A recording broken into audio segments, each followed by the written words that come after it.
All right, so this video is going to be for Soleus. So because Soleus only does plantar flexion and gastrocs does flexion and plantar flexion, we need to take gastrocs out of it. So we're gonna move the leg until it's at a 90-degree bend here. So this way we're taking out gastrocs and we're gonna primarily focus on Soleus to do plantar flexion. So I'm gonna ask for our body to do plantar flexion for us, like so, good. And for the next part, I don't want to grab the muscle when I'm trying to stabilize it, so I'm going to hold from the front. So standing at a full height, I'm going to again grab around that midfoot, not in through the toes. I'm going to ask him to hold this position. And again, 5, 4, 3, 2, and 1. Good. I'm going to start closer to neutral. He's going to push his way all the way through that. Good. There's our concentric.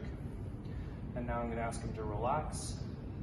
And in a flexed knee, I'm going to dorsiflex him as much as I can, lengthening Soleus.